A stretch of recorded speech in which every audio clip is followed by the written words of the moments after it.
architects of our digital world. Stop. Be better. Because we can be. And we can see that these systems have been designed with intricacy so that companies can keep our attention indefinitely. I don't want to keep crushing these freaking candies. I don't want these alerts to completely command me. I don't care if that panda bear is dancing. Well, maybe. With a hula hoop. Okay, this is fantastic. I have to share this with my 10 friends and 10,000 strangers. Caption, who wants to throw a panda rager? Great, let me go back about my life. For God's sakes, I'm trying to right swipe my wife. Huh. 30 seconds and just 2 Facebook likes. Or is that just 2 for which I've been notified? Let me go back and check inside and see whose likes I tried to hide. They don't show them all, I wonder why. This panda's dancing. And another video plays after automatically. This one of a gopher that stage turns dramatically. It's like my attention is kept systematically raptured by algorithms that know exactly what I want. Or not what I want, just what I'll watch. And the people behind this intelligent design genuinely want to better our lives. But their bonuses just so happen to be tied to keeping time on site exceptionally high. And now even my news apps have been gamified, and what am I, not gonna click that one simple sex tip guaranteed to blow her mind? Wait, where was I, and why have I forgotten to look for that thing I'm supposed to find? And my God, look at the time. It is shocking. But somehow, yes, Netflix, I am still watching. And I know. I should have more self-control. But just to be clear, you just spent $1 million telling me this story designed to cut off at the end, leaving me wanting more. See, of course I want to see what you have in store. See my cursor already waiting there on the screen floor as you tease the next hour in all of its glory. And you'll give it to me, unless I actively abort. See, it seems the decision's already made for me. The countdown clock's moving. There it goes. 5, 4, 3. I need to sleep. But you made me want this more. This is not what I consciously signed up for when I hit play on one episode 6 hours ago. Architects of our digital world. You have more data, information, and control over our attention, the tools to tweak our emotions so we'll return to your experience. But is that what you should do? Or should you build digital tools so advanced they can actually enhance the world outside the device in our hands? Can you add so much value that it lets us put our phones back in our pants as fast as we possibly can?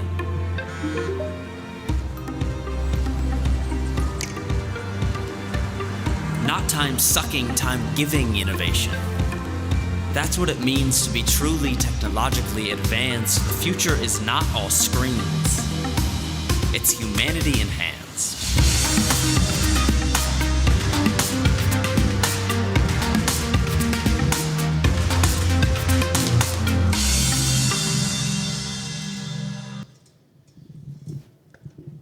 All right. Well, good morning. I wanted to start with that video. It's one I go back to. It's a few years old, so things have even changed since then. But it kind of gives us a good snapshot of, how many of us have let the Netflix keep rolling. If I'm honest, I've got to keep myself accountable sometimes where I want to stay up because it leaves you on that cliffhanger, and I fall asleep anyway on the couch and have to start over again the next day anyway. So, but it's just a picture of what technology can do, not only in our kids' lives, but in our lives as well. So I want to start off this morning. Thank you guys for coming. If you're watching online, thank you guys for watching and taking the time to invest in your families and in your kids. I think it's really important. If we haven't met yet, my name is Bryan. I'm our high school pastor here. I've been in youth ministry in some capacity or another for about 10 years now. I've got 2 kids of my own. They are 6 and 2, and believe me, they are already all about technology. And as much as we try to avoid it as much as we can, I'm guilty, maybe you are too, of, hey, COVID hit and I got to work at home and my kids are also here. And so what's the easiest thing to do sometimes? And we fall into that trap and technology grabs a hold of us. So that's where I am, just coming from an honest standpoint of where I am with technology and even my 6-year-old right now. Before we jump in, I know some of you guys have shared some parent hacks the last few weeks, and so we're just going to go through those and share with you. This would be a great time if you want to take pictures of them, because we're not going to stay on them forever. Maybe you can glean something from another parent, something that they do that's helpful for them and their family. So the first one is to connect and continually build your relationship with your child so that when difficulty strikes, you already have relational currency built up. I think this is super important. I love this one, that idea of relational currency, that you already have that established. So when hard things happen, you can have those conversations a little bit easier. Next one that someone wrote was, this is my favorite one, snacks. Always feed them and then have difficult conversations. I know my 6-year-old, if she's hungry, it is a nightmare no matter what. So snacks, I think that's great. I think I went too far there. Are you controlling back there? There we go. All right, this is a long one. We're creating a game in our house to see who can spend the least amount of time on our phones by checking our screen time at 9 p.m. each night and then awarding points for different categories, such as least time, fewest games, shortest Snapchat, etc. The winner gets a prize each Sunday. There's a bunch of different prizes, and so that's cool. I mean, take the screen time and make it a game and make it maybe a little bit more fun for everyone. Next one, we take Sabbath rests from electronics in general. So no phones or devices from Saturday sunset to Sunday sunset, weekly and twice a year. Take a whole week off from technology. That's probably very difficult, and we're actually going to talk about this a little bit today too. So we encourage other parents to take phones from their kids, especially when our kids have play dates, encouraging that time that their times with their friend, not just sitting together doing their own things. So I think, having conversations with other parents is really good too, and what that looks like. In order to earn more screen time and freedom, we expect our kids to be transparent with their use. We should be able to have access to their accounts, check in at any time, on any platform. If they don't want to be transparent, their time is very limited on their devices. So this is another one that, we're gonna touch on a little bit today as well. This one, that top one, I think is super important. Give yourself grace. We want to be the best parents we can be, but there are times where we just want to shout and do things and we mess up. So give yourself grace. We're not going to be perfect all the time. App limits. Be aware of the not deletable Apple app shortcuts. Treat online like a location. I know Andrew talked about that in week 1. Have passwords and frequent open check-ins, communication, and explanations. I think there's just a couple more here. Allowing kids to earn and appreciate tech time through maybe chores and or reading. I didn't write this one, but something we started with our 6-year-old now. It's like, okay, we have to accomplish these tasks and then we can have some screen time. And it's actually been really, really good for lately. So have your kids read a book on technology, social media before getting a phone. And my kids pay for their own service. So that's maybe a thing to, I don't know. That's cool. Last one, Life 360 app. This is a really good app that helps you kind of know where your kids are at. They might not love that, but if they tell you they're someplace, you can see and if there's somewhere else. And then disabling Safari on your kid's phone and disabling App Store so they can't get onto different things that they shouldn't. Okay, so that's the parent hacks that we have gotten so far. Here's my goal with our talk today. The topic is restrictive, preparative, and redemptive parenting. And so my goal is to hopefully by the end of this give you guys some practical tips that you could take home today of what it looks like to parent when it comes to technology in those 3 different areas. And I'll explain what all 3 of them are. But really, our parent hacks really give us a pretty good example of 2 of them. The restrictive side of maybe take things away. That's where a lot of us tend to normally go to right away. It's what I tend to normally go to with our kids who are 6 right now. And then the preparative side is more, how are we going to have conversations to help our kids use technology better and appropriately? And so we'll talk about a lot of that today. So you probably heard the saying, we'll start with this, that if you give a man a fish, he'll eat for a day.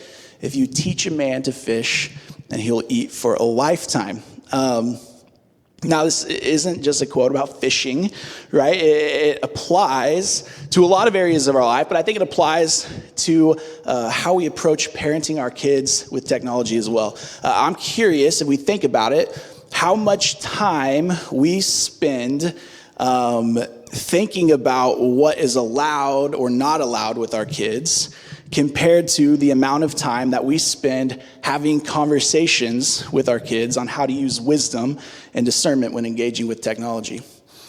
I would venture that for most of us, we probably lean towards that first side. At least I do myself.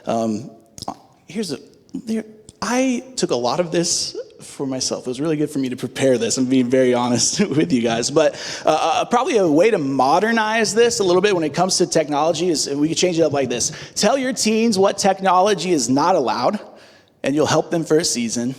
Teach your teen how to healthily engage technology, and they'll be wise consumers for a lifetime. Here's the idea of that. There's so much technology, we can take it away for a period of time, but our kids are going to get it at some point. They're going to have access to it at a friend's house, or when they become adults, they're going to access it. And so instead, what we want to try to do is continually have conversations to encourage them to use technology well. So some people think this fishing proverb, though, is from the Bible. It's not, if you didn't know that. But there's a verse in Proverbs that's pretty similar. It says to train up a child in the way that he should go, and even when he is old, he will not depart from it. This proverb, it doesn't say keep your children from doing the things that they shouldn't do. It says to train up a child. There's this picture of modeling, of coaching, of empowering in this proverb that's supposed to happen. So we're going to talk about those differences and hopefully, again, just some practical things that you can take with you even today. So with these proverbs in mind, I'm going to introduce you then to the idea of restrictive parenting versus preparative parenting. And I want to push, if you haven't caught already, push us towards the latter style. So restrictive parenting is focused on 3 things. It's focused on rules, controls, and consequences. Now, hear me out when I say I want to push us towards preparative. I'm not saying that we shouldn't have rules or controls or consequences. Like, we don't want just the Wild West with our kids going on technology. There is a place and there is time where we have to have some rules to help us stay away from some of the junk that's out there. We need to protect our kids from those things. But restrictive parenting can only be a part of how we parent our kids when it comes to technology. It can't be the only thing that we do. And so we're just going to jump right in. What is preparative parenting?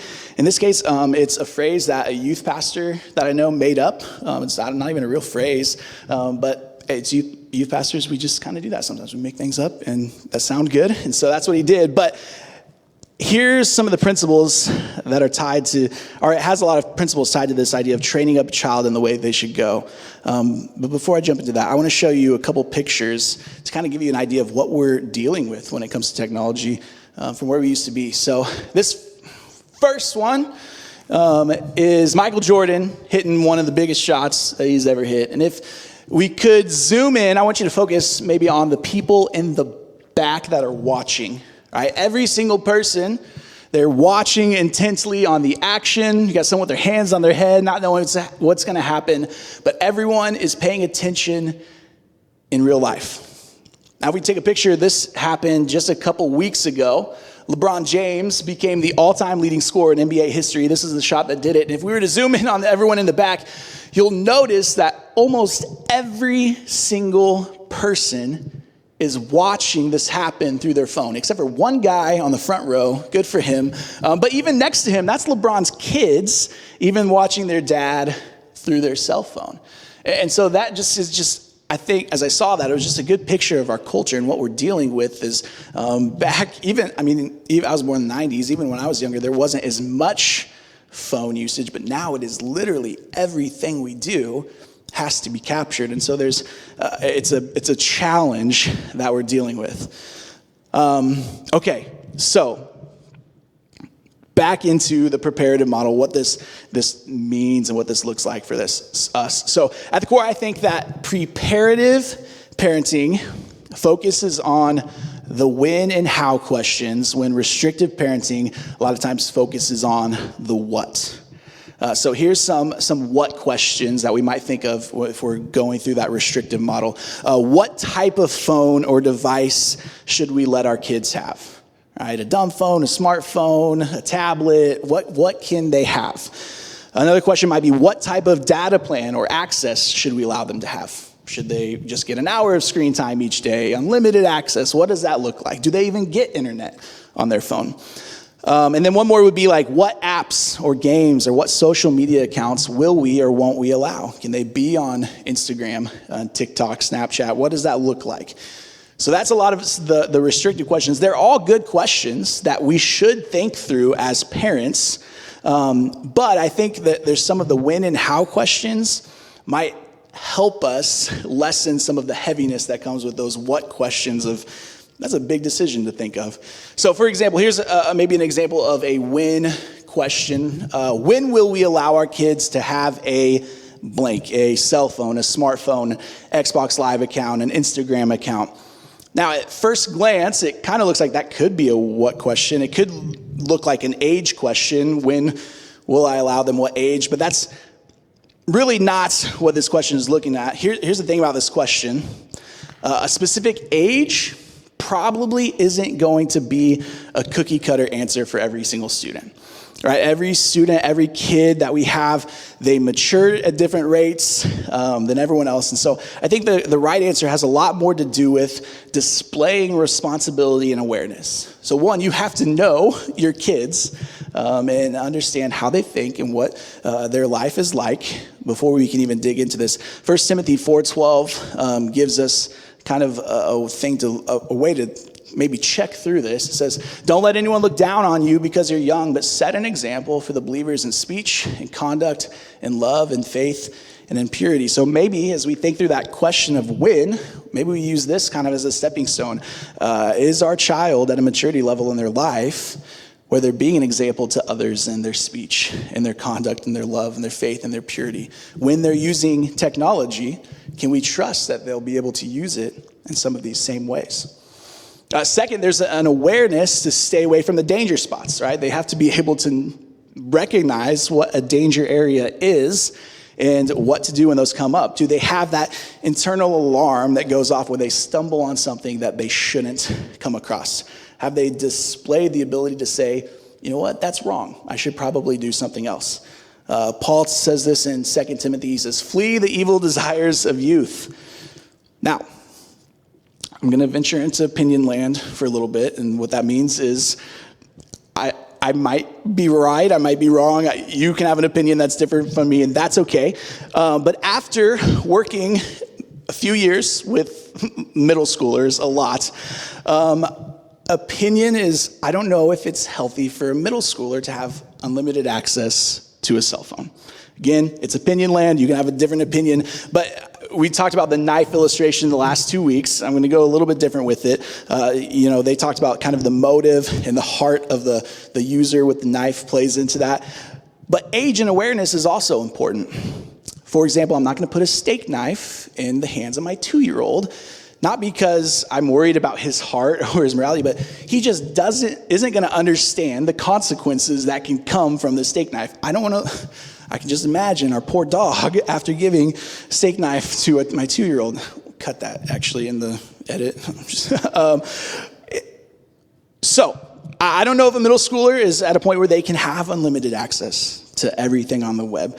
And it really, we talked about week 1, 2, even with tons of filters and passwords, they can a lot of times find ways around that. So, all right, opinion done. I'm going to get out of opinion world. We're going to come back into some of these other things. Here's another win question that we can think about when talking about technology. It is this. It is, when will we step in and when will we step back? This can be a pretty hotly contested topic sometimes. When we give our kids technology, when we start to allow them to have access, how much privacy do we give them? At what point do we step in and look at things and see what they're up to? What does that look like, and how much should we look into what they're doing? We could spend hours on this one question, but I want to share this quote from you and just kind of encourage you. This is from a pastor in northern Indiana. He said this. He said, "Shouldn't social media and cell phones be a privilege rather than a right or entitlement for kids from their parents? If parents own the internet, service provider, the cell phone, the computer, etc., that it takes for their kids to have the privilege of enjoying and using, then shouldn't parents have full authority to monitor and audit their kids' use?" I know a lot of kids that think it is their right to have a cell phone.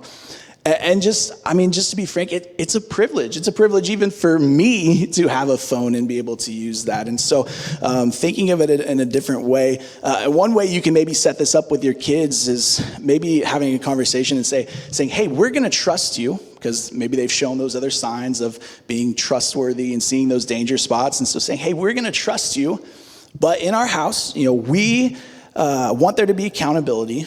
Therefore, we reserve the rights to check whatever account or device you're using. And having that conversation with them before they get it is a lot easier than having that conversation 6 months after they've been able to do whatever they want. So if you're already 6 months in or later in, you can still have that conversation, and I still would encourage you to have that conversation as well. But what this doesn't mean that you're watching every little action necessarily. It doesn't mean that you're staying up for 30 minutes before you go to bed, like going through their phone, trying to scrub everything. It doesn't mean that. But it means, hey, maybe you check in on occasion. And honestly, random is probably better than knowing exactly when you're going to be checking in. All right, we're going to move on then to a how question, right? So I did a couple win questions. Here's a how question. How are we going to engage our technology? I need to get a drink of water here real quick. How are we going to engage our technology? So when it comes to preparative parenting, how we engage technology, how our kids engage technology, I think is key. And this is the one point of today that the closest I'll probably get to giving you like a step-by-step guide of something. It's not really that, but I'm going to give you kind of 4 ways to maybe strive to engage cell phone usage. And I think actually these really translate across all technology, not just cell phones. So first, it's super important, is to talk about it. That one up there said relational currency and being able to have conversations and talk about things ahead of time. I hope that in your homes, there can be tons of conversations and questions being asked to help students think critically about how they're going to engage in technology. And really, the only way that you're going to know if your kid is at that point where they are demonstrating the principles from 1 Timothy and they're able to see right from wrong is if we are asking questions and if we are having conversations and talking with them. So here's a few questions maybe to get the discussion going. When is it better to talk in person rather than through text? I come from a generation where talking on the cell phone is the scariest thing in the world, it seems like. All right, I'd rather text about anything. I don't want to call Pizza Hut. Like, I want to be able to put it in on my phone and get my order, right? And so, but this is important. We know that there are times when, hey, a text just doesn't cut it. And so how do we help them understand what that looks like? What information would you say we should never share on social media? Again, get an idea of where their head's at, what they're thinking before they even get onto that platform. And here's the thing about these questions. They might just tell you exactly what they think you want to hear. But if they do that, they're at least thinking somewhat about the question. And it's at least putting that in their mind. Next one, what does the Bible have to say about what our speech should look like? And how does it apply to what we watch, listen to, or post? This one, you might have to maybe do some research on that yourself before asking the question, because they might be like, oh, I don't know. don't do it. So help them understand what that looks like. If we want to model a healthy life as a Christian, we want to help our kids do the same thing. So help them with that. And last one, what's the purpose of a selfie? I don't know if anyone will ever know the answer to that, but you can ask them. They might have an answer. Here's the thing, though. When we ask these questions ahead of time, again, it helps them think through how to appropriately use technology. And then based on their answers, it helps us understand if they're ready for it or not. But these have to be continual conversations. Even when they're in technology, when they're in that moment, it's got to be continual. All right, second one. Take a break. Have no technology allowed times. This was up there on one of those parent hacks. This could be for short periods of time, like maybe at the dinner table. Hey, we're not going to have any technology at the dinner table, or when we're going out as a family, or it could be those longer periods of time. Family vacation, weekend, whatever that looks like. The goal here, though, is to remind them, and honestly, maybe to remind ourselves, too, that we don't need technology to survive. This one was definitely, I have to do this, think about this consciously every single day as well, because it's hard. But here's the other part of that. You can't really ask your kids to have no technology at the table, but then you be on your technology at the table at the same time, right? So after maybe having some of those forced required breaks, maybe you kind of sneak it in there, maybe like some optional breaks with them.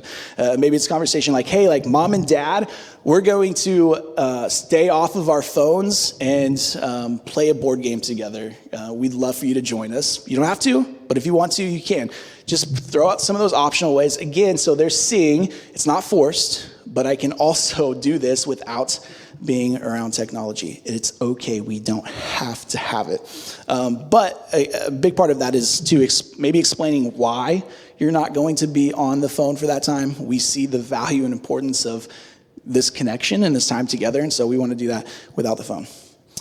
I know I'm kind of moving through these a little bit quick because there's a lot of stuff. But third one is put it down. Again, man, this one is pretty specific to mobile devices, to cell phones, but teach them the importance of putting the phone down, or like the video showed at the beginning, back in your pocket and engaging what's right in front of them.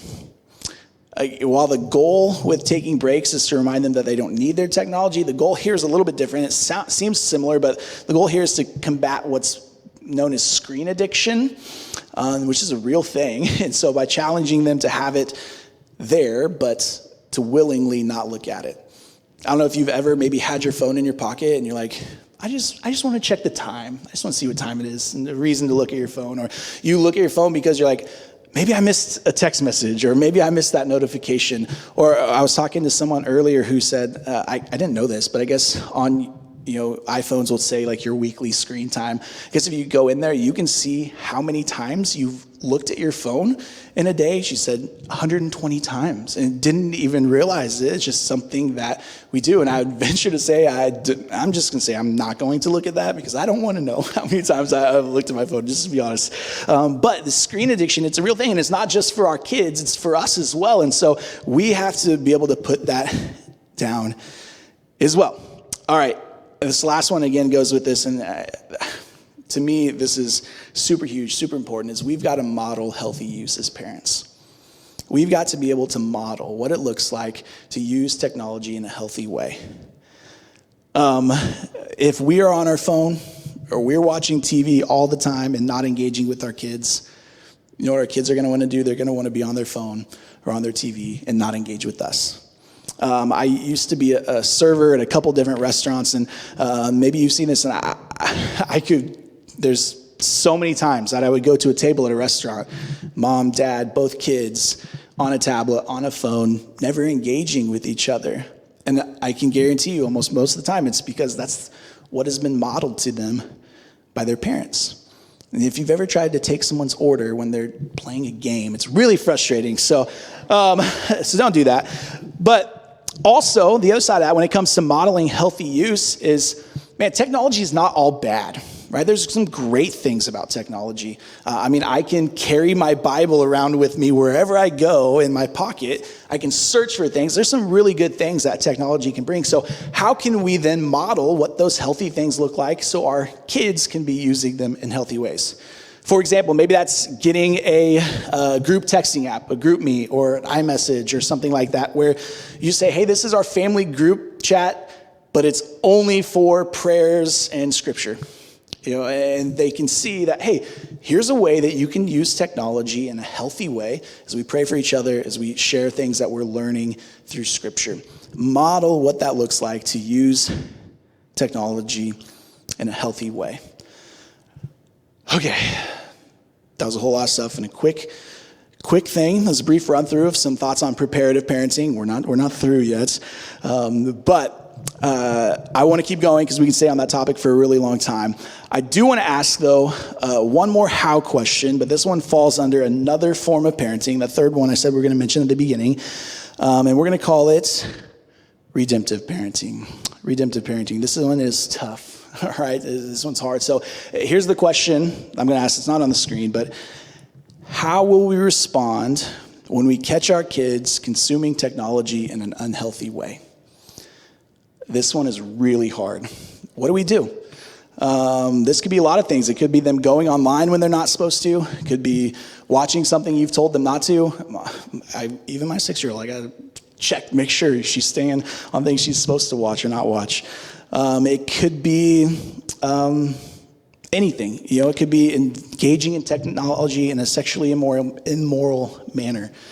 And so there's so much research, and we're gonna talk a little bit specifically on the topic of pornography and how to address that for a little bit, because here's why. Here's some of the statistics. Go back. There we go. 93% of boys and 62% of girls have seen online pornography before age 18. The average age of first exposure to pornography is 11 years old, and that number just continues to climb lower and lower and lower. And so I want you to think about the kids in your own life that you know and what things that they might have already been exposed to, and we don't even always think about that. And so if or when this happens in our home, then the question is, what do we do? How do we respond in a way that's going to be helpful? Let me give you one example of what not to do first. When I grew up in the 90s, and so it was desktop computers, not laptops, and you could set the screensaver, and it would be words that would scroll across the screen. And my friend, his dad would have Rock Chalk Jayhawk, on there all the time. I know we're in K-State territory, but we didn't live there at the time, so he'd have Rock Chalk Jayhawk going across there. And one time I remember walking downstairs with him, computers in this family room. I see what's scrolling across the screen is, Matt, stop looking at porn on my computer. Kind of humorous, but at the same time, this parent in that time created probably the most shameful experience for their kid, having a friend see that as well, and never was even had a conversation about what happened. That's the way he addressed it. So don't do that. We don't have computers like that anymore, but don't do that. First thing we have to do, though, is we have to recognize that with pornography, there's a secret shame that comes with that. Maybe more than any other sin or struggle, pornography thrives in secrecy. The devil loves to say, hey, you can't tell anyone about this. You need to keep this a secret. And so I've worked with students. I've worked with college students before, too, that come clean about pornography. And when they do, you can literally see the defeat in their body language as they tell you this is something that they've been dealing with. And if you think about who in their right mind wants to share that this is something that they deal with, right? And so it's tough, and this is why it's imperative that we kind of also then catch the difference between shame and guilt, because they are two different things. Here's kind of the difference. Shame is marked by the thought that I am a bad person, that I specifically am bad because of the choices that I made. Where guilt is a little bit different, where it's I have done a bad thing, all right? Guilt is normal too, where we make a mistake and we know that and we feel guilty about it. But there's this subtle difference between these definitions, and embracing the difference can be life-altering when we talk to our kids about this stuff. For example, here's one way that maybe you could have a conversation that helps guide away from that shame. You could say something like, hey, I know that wasn't easy to share, or I know that wasn't an easy thing for me to find out about. And if they shared it with you, you can even say like, hey, I'm proud of you for sharing that with me. I think you're an amazing person, and I don't think anything different about you. I think those are some really important, strong words to be able to tell your kid that I don't think differently about who you are. Because in their mind and in their own body, they already think that my parents are going to think I'm the worst person in the world as soon as they find this out. So if we can take that away at the very beginning, it's huge. It's huge. You know, when I have conversations like that with, again, some of the college kids and students, you can just see their body language change. Again, because it's this idea of, okay, it's okay for me to share what has gone on. And again, maybe you catch them or you look through it. It's not going to be that same conversation, but saying it in a way that they understand that, hey, maybe there's guilt, we've done a bad thing, but they are not a bad person because of the mistake that they've made. We all sin. I think about one of my favorite interactions that Jesus has with anybody in the Bible, and that's with Zacchaeus. He's walking in, and Zacchaeus, first of all, I would hate to have a song where I'm known as a wee little man. Like, everyone knows that. I hate that. I would hate that so much. Anyway, Zacchaeus was hated by everyone that he lived with, basically. He was treating them poorly. He was the tax collector, taking their money. But Zacchaeus wanted to see Jesus. Right? He climbed up in this tree because he's too small to see everyone. He wanted to see Jesus. But as I think about that story, I think to myself, I don't think Zacchaeus really wanted to be seen by Jesus. I think he probably knew and probably had a little bit of shame of that idea of I'm a bad person. And so when Jesus calls him out by name, I'm not in Zacchaeus' shoes, but I can just imagine maybe the fear that he's going through. Like, what is Jesus going to say about me in front of all my people? Is he going to call me out? Is he going to shame me and make me look terrible in front of everybody? But what Jesus does instead is he says, hey, no, Zacchaeus, I want to go to your house. I want to show you that you're valued still, that I care about you, that I love you.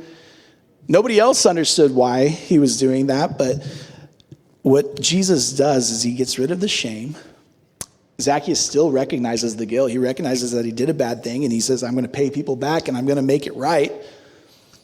But that getting rid of shame was life-altering for Zacchaeus and his family. And so it can be the same thing in our homes with our children. So we jump back in here. What should you do with your child when you find out? Here's just a simple reminder when you're interacting with your kid is, freak out inwardly, but stay calm outwardly. All right, I know it's our natural reaction probably to freak out inwardly and freak out outwardly as well, but working hard to stay calm, again, to help that shame not be there. It's slightly humorous, but it's super important because especially when we first find out, that's our first opportunity to help move them out of that secret shame instead to operate into that form of guilt and redemption. There's a book by Tim Chester about battling pornography, and he gives kind of 4 steps, basically, and that we as parents can kind of lean in and help our kids through this, of how to kind of move out of that struggle with pornography. And the first step is an adoration of God.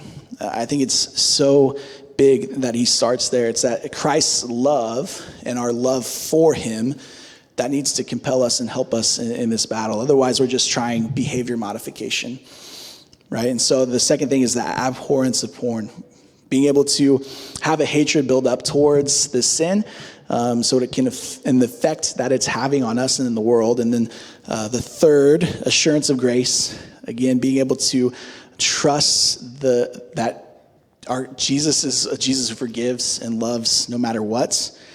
And then that avoidance of temptation, to identify where we're most susceptible and get those things out of our life wherever we can.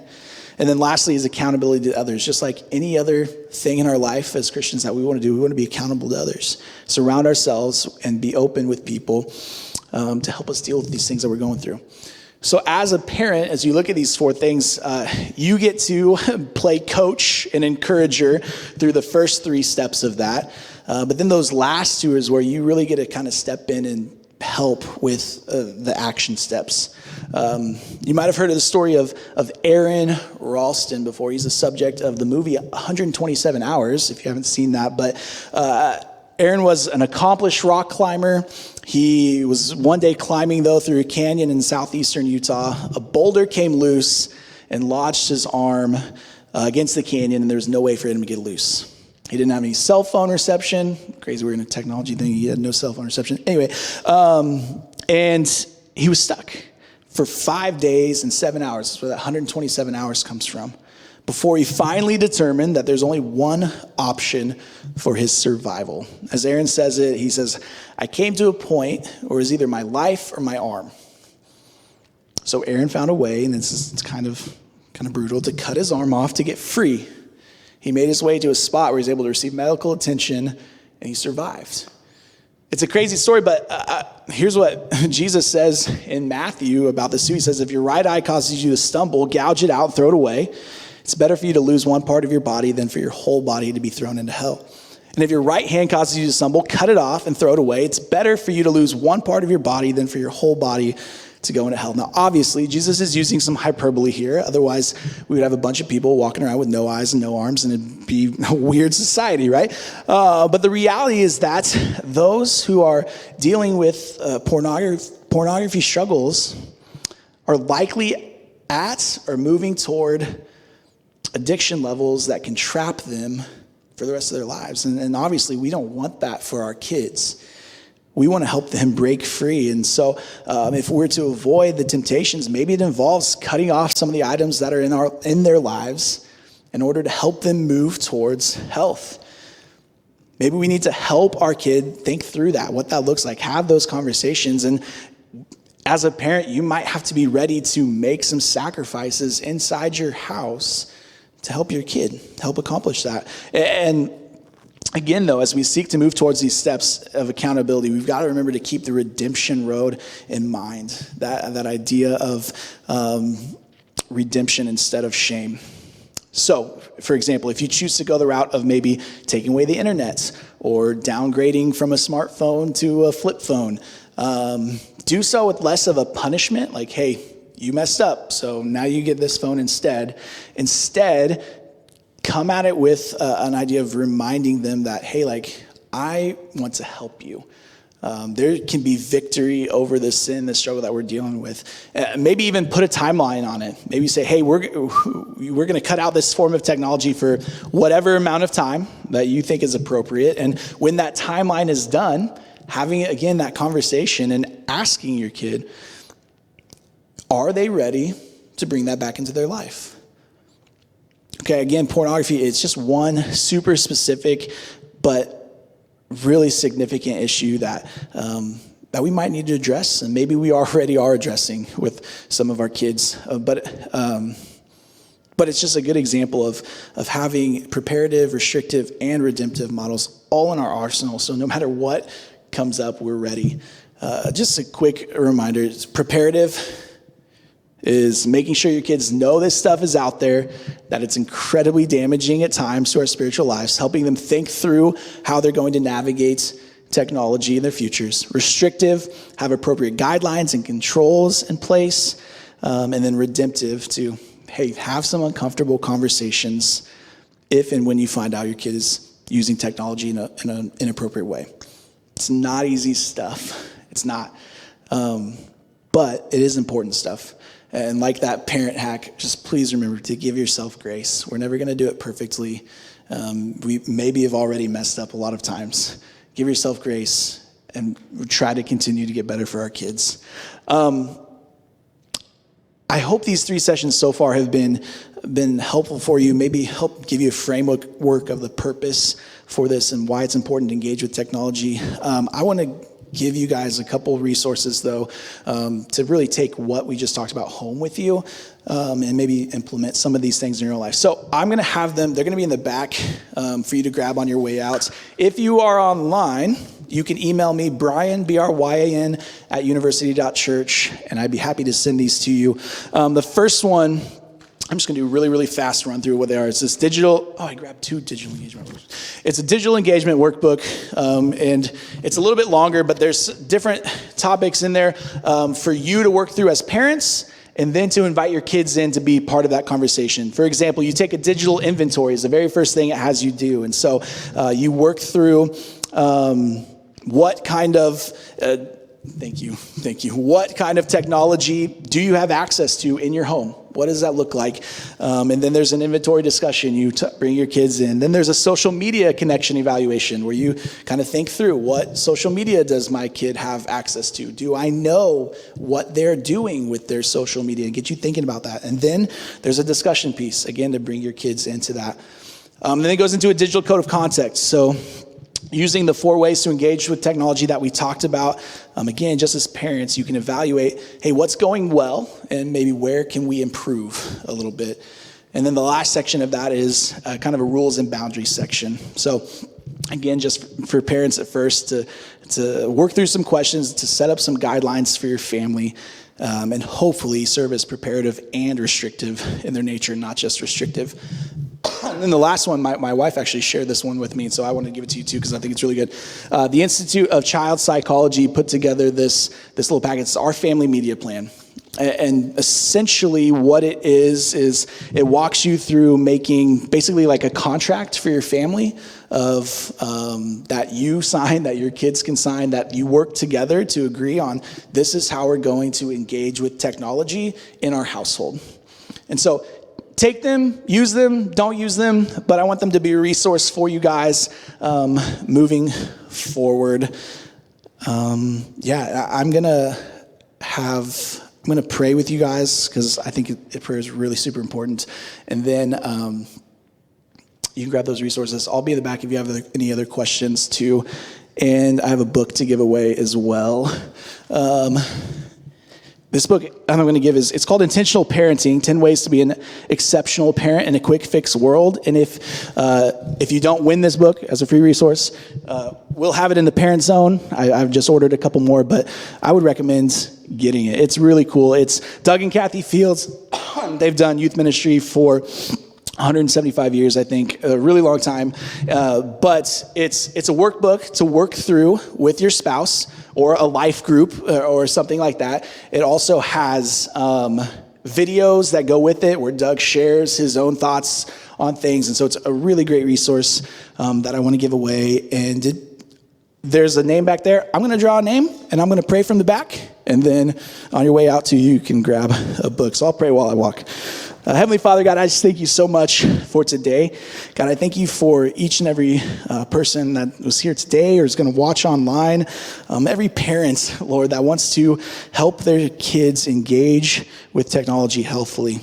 Lord, it's hard. There's going to be times that we mess up. God, I pray that you help us to give ourselves grace in those times when we know we could do better.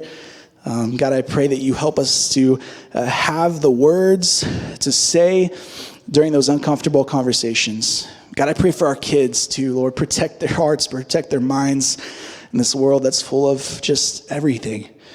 God, help them to be open, to have conversations, and to talk through some of these things with us, Lord. I love you, God. It's in your name I pray. Amen. Amen.